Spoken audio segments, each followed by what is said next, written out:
جلد ابنۂ ہرمز کو امریکی علاقہ قرار دے دوں گا۔ امریکہ ایران کو اقتصادی طور پر سخت نقصان پہنچائے گا۔ امریکی صدر ڈونلڈ ٹرمپ کا عندیہ۔ نیو یارک میں ناساؤ کاؤنٹی پولیس اکیڈمی کی تقریب سے خطاب میں کہا کہ مہنگا فیول برداشت کر لیں گے، ایران کو ایٹمی ہتھیار حاصل نہیں کرنے دیں گے۔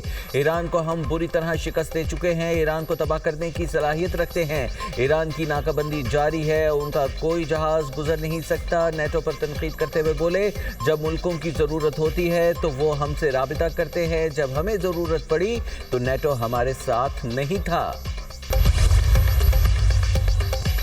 ایران امریکہ کی دھمکیوں یا طاقت سے مرعوب نہیں ہوگا۔ ایرانی نائب وزیر خارجہ کاظم غریب آبادی کا صدر ٹرمپ کے بیان پر جواب۔ کہا، ابنۂ ہرمز کو کھولنا یا بند کرنا صرف ایران کے اختیار میں ہوگا۔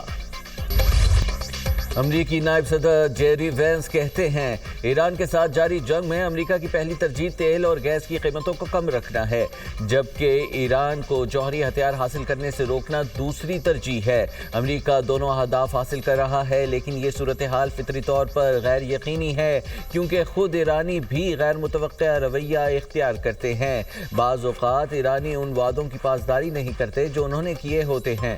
دوسری طرف وائٹ ہاؤس عہدیدار کا کہنا ہے کہ ایران ہمارا موقف جانتا ہے، مگر وہ مسلسل شرائط تبدیل کرتا ہے۔ ایران کے مختلف دھڑوں میں شدید اختلافات ہیں اور تہران کے ساتھ مذاکرات میں تعطل کی ایک وجہ حکومتی ڈھانچے کی تقسیم ہے۔ اہم سوال یہ ہے کہ ایران مذاکرات اور معاہدے پر آمادہ ہے یا نہیں۔ ایرانی وزیر خارجہ عباس عراقچی کہتے ہیں، امریکہ سے مذاکرات دوبارہ شروع کرنے کا فیصلہ ابھی نہیں ہوا۔ پیغامات کے تبادلے کا مطلب مذاکرات نہیں ہوتا۔ ایران اور امریکہ کے درمیان مذاکرات کی بحالی فی الحال غیر یقینی ہے۔ قطر اور پاکستان کے ذریعے سفارتی رابطے جاری ہیں۔ موجودہ صورتحال ایران کے خلاف امریکہ سے ہونی جارحیت کا نتیجہ ہے۔ ایران نے نیک نیتی کے ساتھ سفارتی عمل میں شمولیت اختیار کی۔ ایران نے 18 جون کو جنگ کے خاتمے کے لیے مفاہمتی یادداشت پر دستخط کیے تھے۔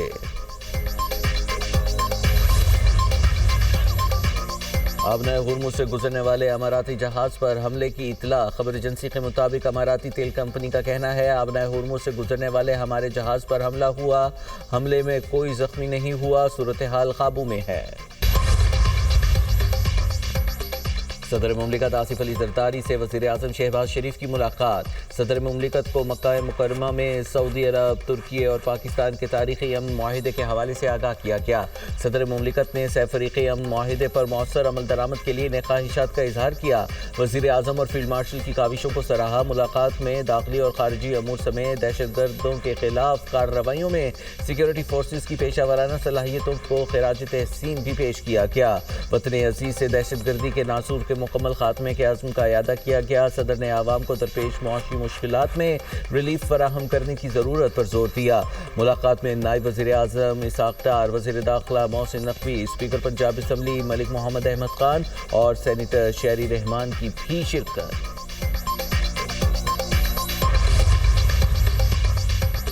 اسحاق ڈار سے امریکی ناظم الامور نیتلی بیکر کی ملاقات۔ پاکستان اور امریکہ کے درمیان دو طرفہ تعاون اور حالیہ علاقائی پیش رفت پر تبادلہ خیال۔ ترجمان دفتر خارجہ کے مطابق اسحاق ڈار نے امن کے لیے مذاکرات اور سفارتکاری کی اہمیت پر زور دیا۔ کہا، اسلام آباد ایم او یو پر عمل درآمد ہی آگے بڑھنے کا واحد راستہ ہے۔ اسحاق ڈار کا علاقائی امن و سلامتی کے لیے پاکستان کے عزم کا اعادہ۔ امریکی ناظم الامور نے علاقائی امن و استحکام کے فروغ میں پاکستان کے تعمیری کردار کو سراہا۔ اسحاق ڈار سے چینی سفیر جیانگ زی ڈونگ کی بھی ملاقات۔ علاقائی صورتحال اور باہمی دلچسپی کے امور پر تبادلہ خیال۔ نائب وزیر اعظم نے براڈ پیک حادثے میں چینی کوہ پیما کی المناک موت پر اظہار تعزیت کیا۔ چینی سفیر نے براڈ پیک حادثے پر پاکستان کی فوری معاونت کو سراہا۔ چینی سفیر نے پاکستانی قوم اور قیادت کو یوم آزادی پر مبارکباد دی۔ اسحاق ڈار سے برطانوی ہائی کمشنر کی بھی ملاقات۔ حالیہ علاقائی اور بین الاقوامی پیش رفت سے متعلق امور زیر بحث آئے۔ جین میریٹ نے پاکستان کے یوم آزادی کے موقع پر نیک تمناؤں کا اظہار بھی کیا۔ اسحاق ڈار سے مصری وزیر خارجہ کا ٹیلی فونک رابطہ۔ بدر عبدالعاطی نے پاکستان کی یوم آزادی کے موقع پر مبارکباد پیش کی۔